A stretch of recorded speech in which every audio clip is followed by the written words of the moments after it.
today's video naman is paano nga ba o ano nga ba mga requirements natin pag gusto mo kumuha ng motorcycle dito sa Taiwan.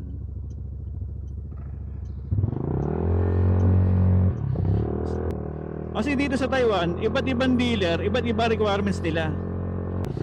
So nakakita tayo ng dealer dito, kahit blue collar ka, makakakuha ka ng motorcycle sa kanya at sa iyo pa nakapangalan at wala nang guarantor. So pupuntahan natin siya ngayon. At saka yung dealer dito, napaka-convenient kausapin kasi nag-i-English siya. So ngayon pupunta tayo doon sa dealer na yun. At kakausapin ko rin siya kasi may tatanong din ako sa kanya ngayon eh.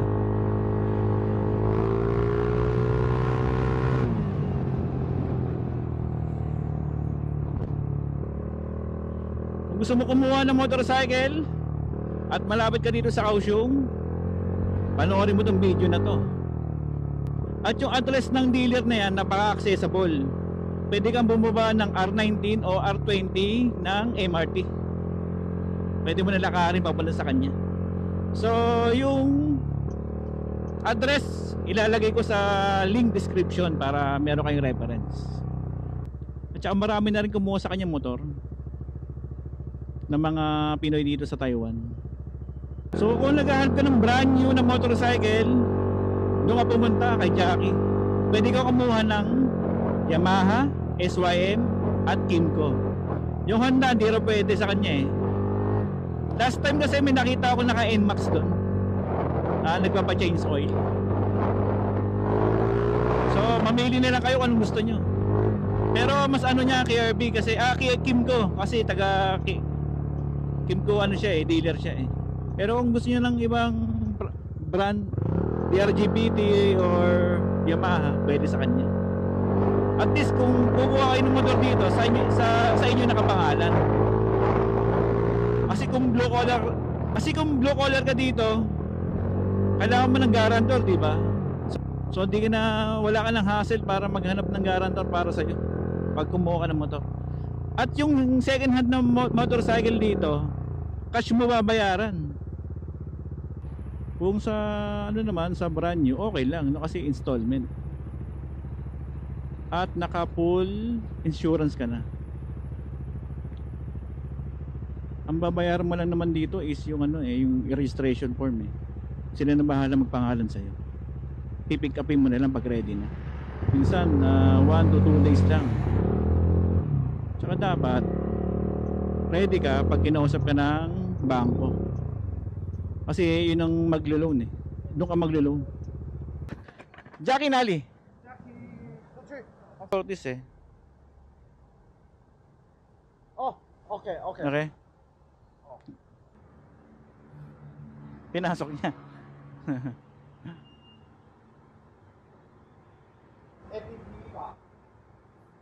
Because 7-Eleven P. no, I change the number eh. Oh, change your number. I change the number. I cannot Okay, I cannot log in. Yeah. Okay.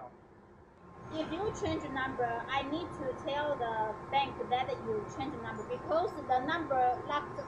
Yes, I know. I know. And I also Have your new phone, then Yeah. I tell the bank to, Yeah. to transfer, then you can get your phone to log in. there's will take the KRB moto. Yes, new owner. New owner. Another one. Philippines? Yes. Pinoy. Ah. I So tinulungan tayo ni ate. Wife to ni Jackie. Hindi kasi ako mapagbayad ng ano eh, ng aking motor. I cannot pay eh because I need to log in. Na-expired kasi yung number ko. What is the requirements again for buying the motorcycle here in your shop? it's also the same. ID, Yes, ARC, company ID, ARC, yes, passbook, yes. then contract. Yes, contract maybe not because your ARC can see that what you work in. Ah, Unless your ARC is almost expired.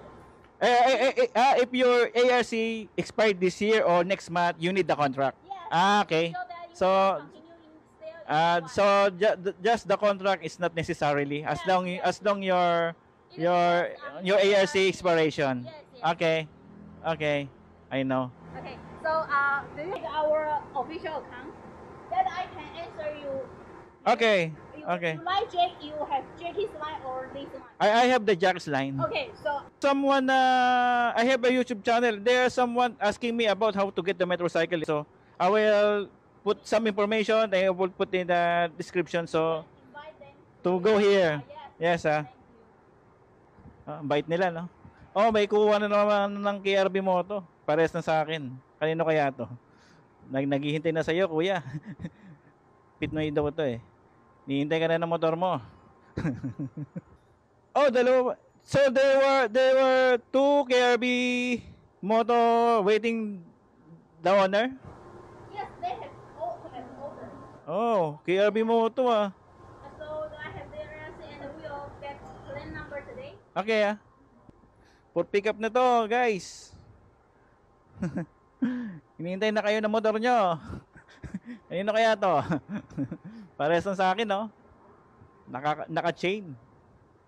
So we can get motorcycle like Yamaha and SYM here also. Okay.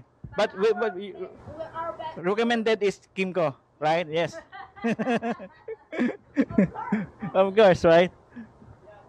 So, humingi tayong permission na upload natin yung video para sa YouTube channel natin.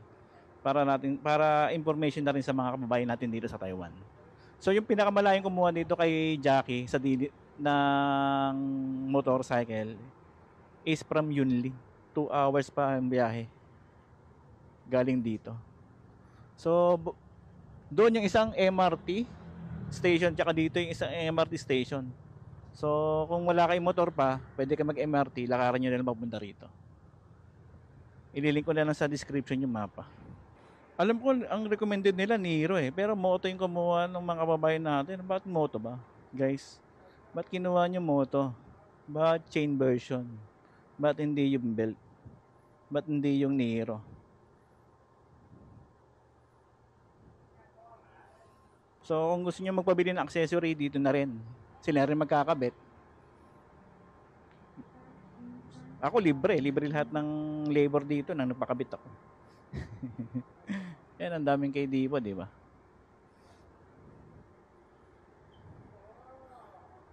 So, pwede nga kumuha sa kanya, no? Ng SYM tsaka Yamaha. Pero recommended nila Kimco. Kasi taga Kimco sila eh. So I have to tell you that bank reset your new cell phone. Yes. And, like to you also the photo that the requirement. Okay, sir. Okay, no problem. Thank you. Thank you. Okay, I'll stop. We'll help you to Okay. get the Thank you, brother. Thank you. Thank you. Bye-bye. Bye-bye. Thank you.